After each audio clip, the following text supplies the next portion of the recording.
I actually remember asking my ex for forgiveness. A lot of men and women are in that position.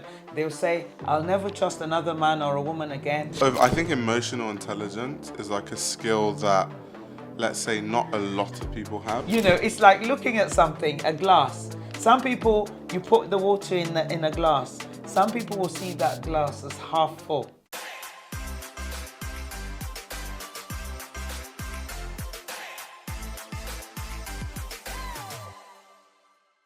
Okay, so we're back on the channel. Oh yes. It's been a few weeks. Yeah. But yeah, done a few things in between. Yep. And we're back from all our travels to give more wisdom. Yeah.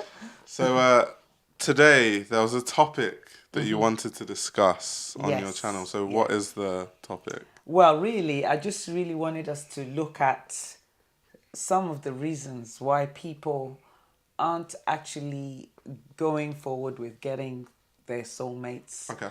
And basically, what are the barriers? What are the things that are stopping them from getting that soulmate? Yeah. Because it doesn't have to take many years to actually begin to form relationships with the right kind of people that they want, and the kind of right alignment, let me put it like that fits with their own sets of values and beliefs that will help them. But so I just want to talk a little bit about what are the barriers, some sort of common mistakes that people make because they don't always see that these might be blind spots to why, because I had a conversation with somebody and they said, I've got everything else. I just need the man. Just give me the man. And I'm like, I wish I could. Yeah. Yeah, I don't know. I think so I think emotional intelligence is like a skill that, let's say, not a lot of people have, and it's not an easy skill to have. I was discussing with you like earlier today that I'm not saying I have a lot of emotional intelligence because I don't think I do, but I have more than I did before because I do consume a lot of like relationship content on YouTube and stuff. And before I consumed it, there were things I didn't really think about, I didn't really consider. And when I started watching that kind of content, I started to think, am I like that? Do I think like that? Do I say these things?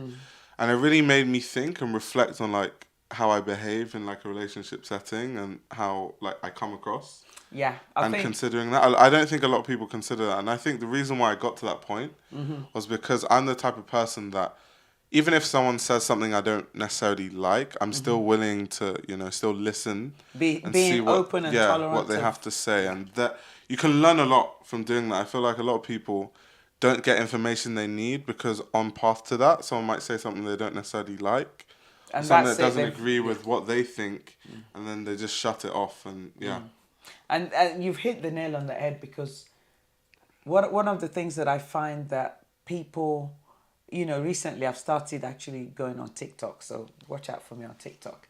But what I find is that people aren't actually friendly towards people that they're not attracted to. And I think that's a big mistake. That's one of the things that I'm encouraging people to just be friendly. Even if you don't find that lady or that gentleman necessarily like there's no chemistry, but they're approaching you or the situation has brought you guys together in some way, just be nice. Be willing to open conversation, be open with your conversation with them. If they ask for your number, I mean, it's very hard in the society that we live in to actually go and approach somebody that you don't know and start a conversation. And this is why you have some of these kind of speed dating type events that people put on, because then you're all there for that purpose. But that can't be the only way to meet people, although that's one of the events I would suggest people should go to. If you're being very deliberate about meeting people, you have to have a plan of action. Online isn't the only way. There are events that are pulled up. There's different things that you can do. But this is just one rule of just attracting different kinds of people, even when they're not attractive. You don't necessarily find them physically attractive. Be nice. Dare yourself to talk to someone that you don't find physically attractive and try and strike a conversation. Have you ever tried doing something like that before?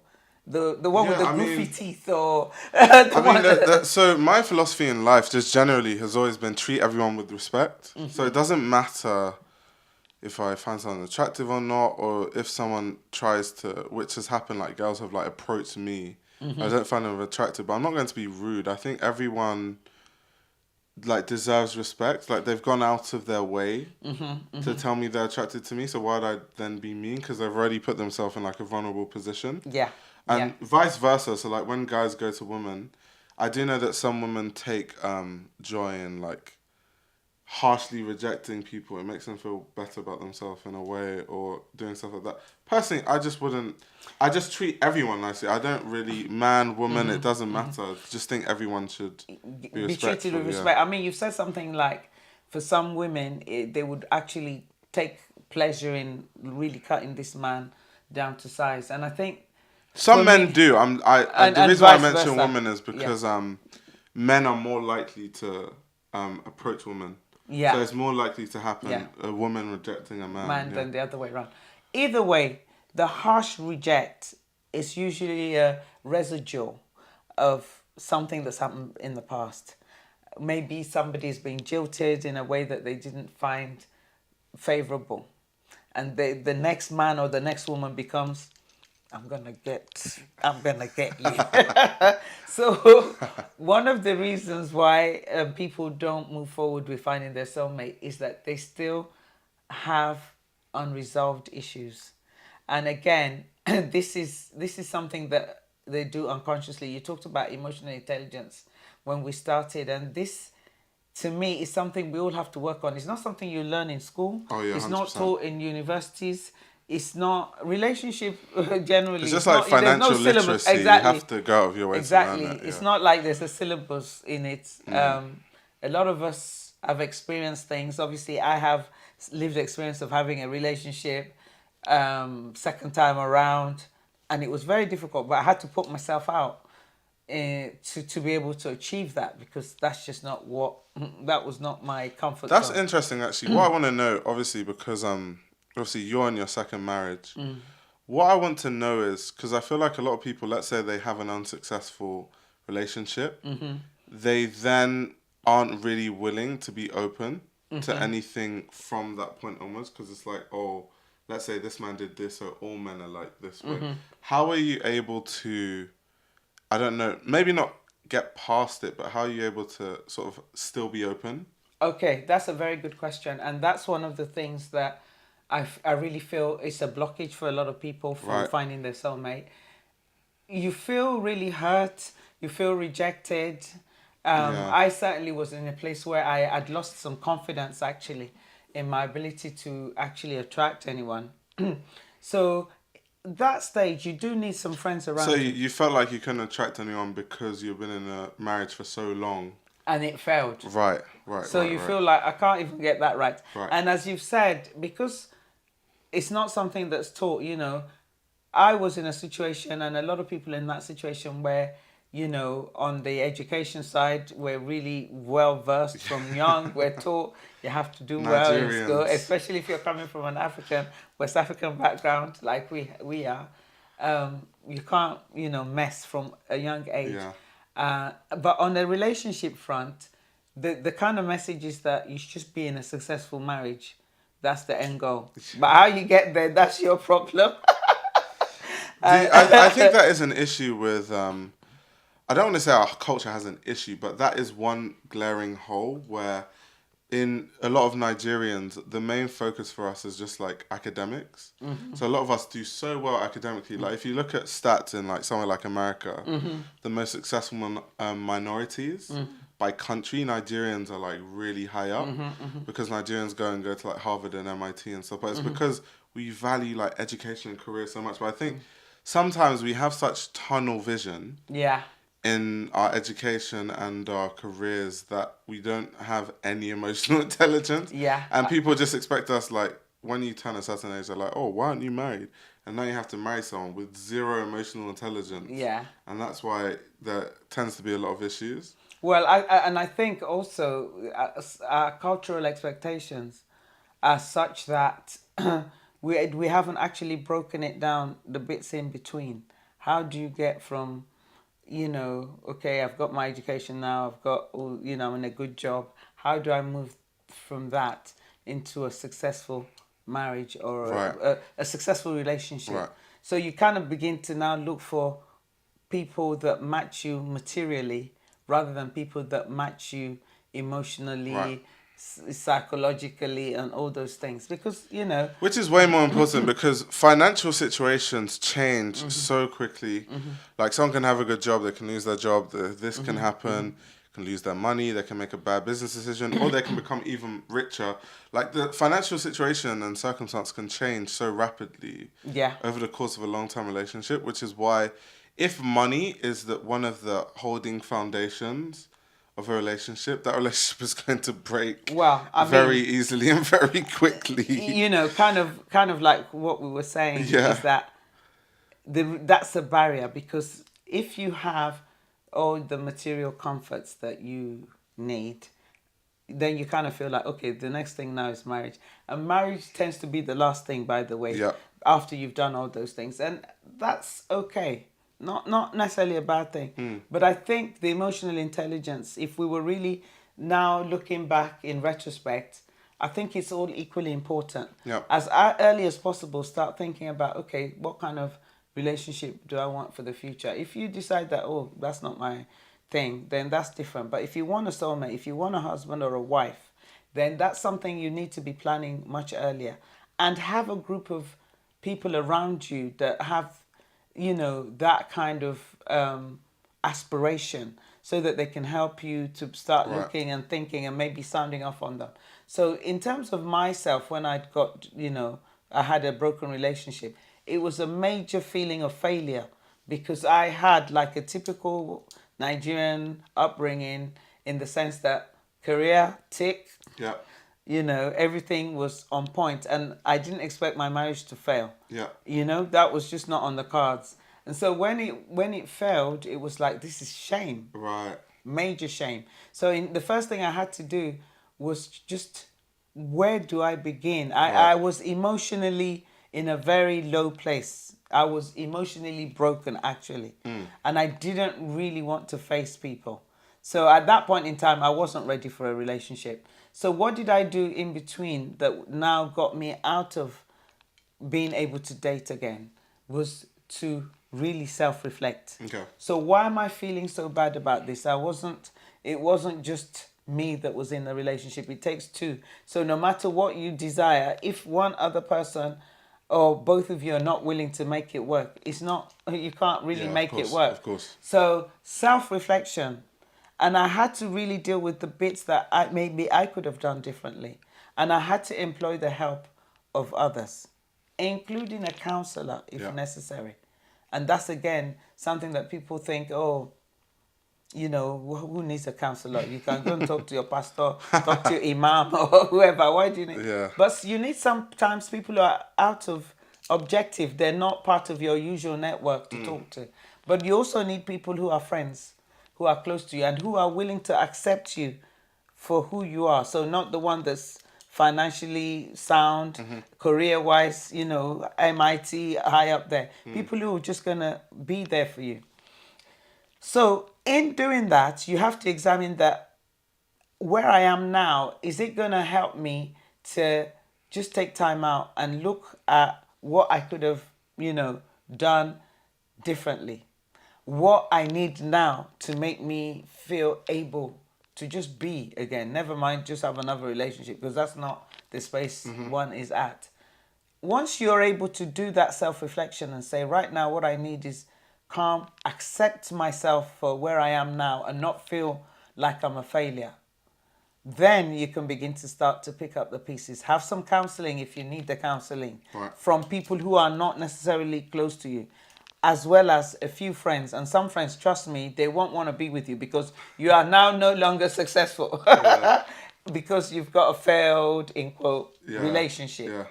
Some people think it's contagious as well, by the way. Yeah. If I move with her or him, that's what's going to happen to me. I think it comes from that mindset of birds of the same feather flock together. Yeah. Which is true in some aspects of life, but in other aspects is like you don't really have a lot of control over it. Yeah. But yeah, it's really important that you shared this because I think one of the biggest issues in like dating and especially like people finding their soulmate or finding someone that they're going to marry is, let's say they've had a bad experience from a past relationship, that baggage, they never get over it, and it affects how they relate in future relationships, and that affects people that say were actually a good match and a good fit, and they probably would have gotten married and it would have lasted because of the baggage. They couldn't get over the baggage, so they sort of messed it up in a way. So it's quite important you saying how you're able to get past it. Yeah, I mean, I took some time out. I actually spent like 6 months in South Africa. And I chose South Africa because I didn't have any family there.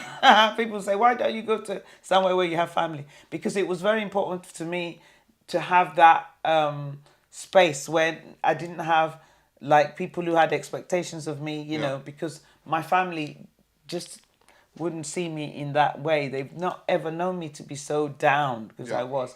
But I did have a friend in South Africa who was able to be a neutral just space. I was able to stay in their house.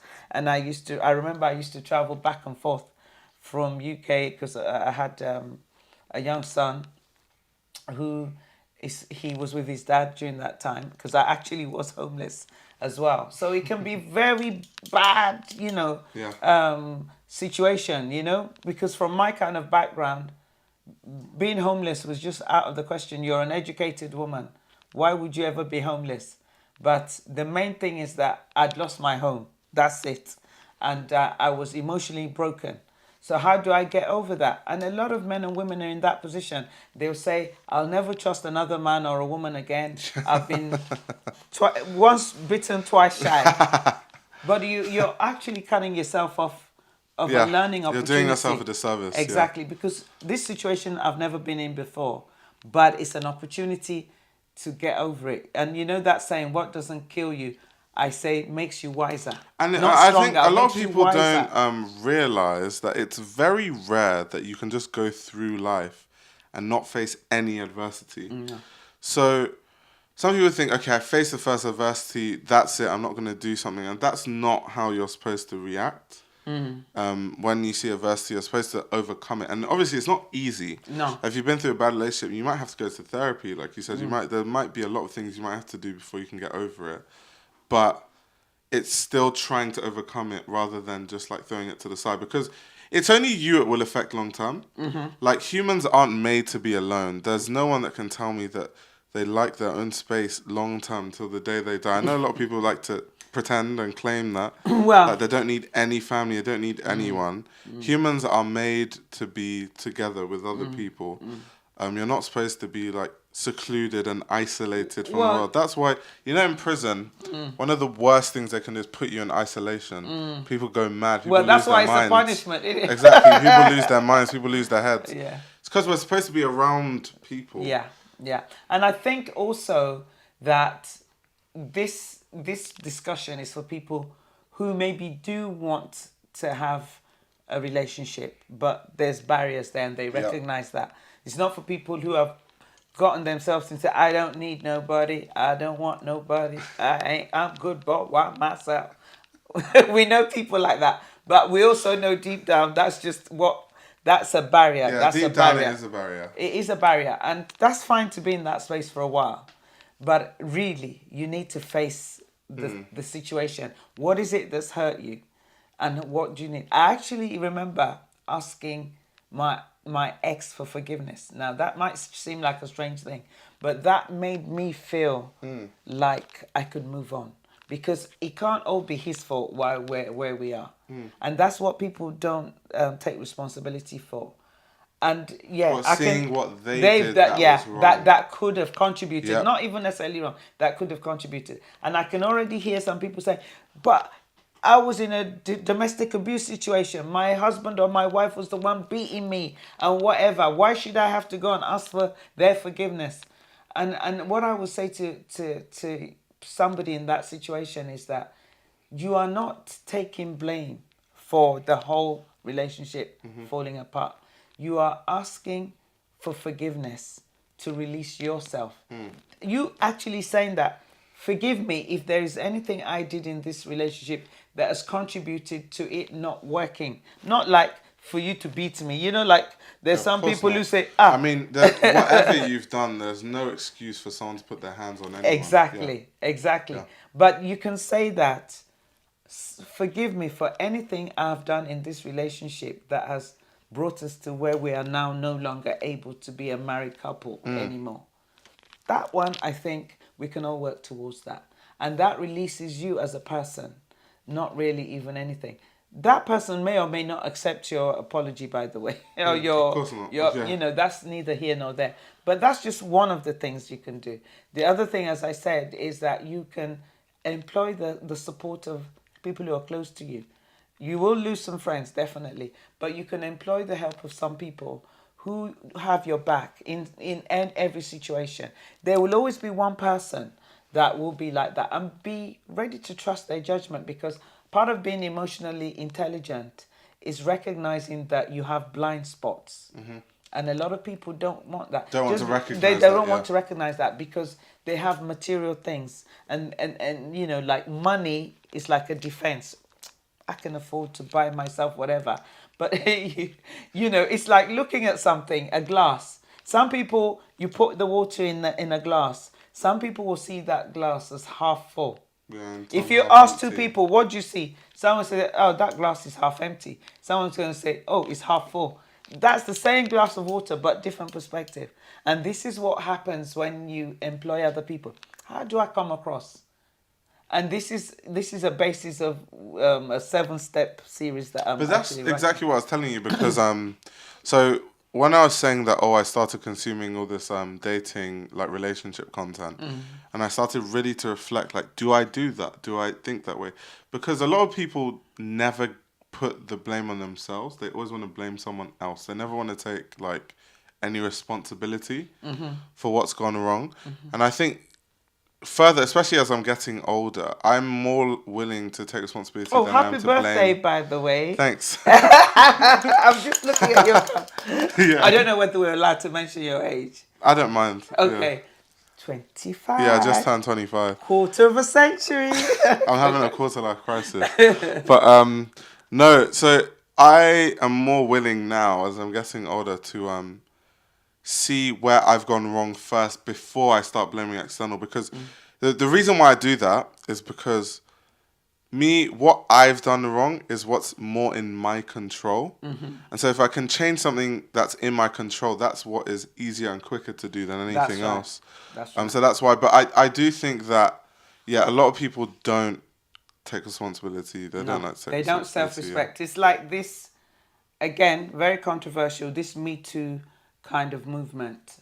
As much as I believe in some aspects of it, I think women also have to reflect that, is there anything that I can take responsibility for or do differently so that I don't find myself in that situation where I'm being exploited?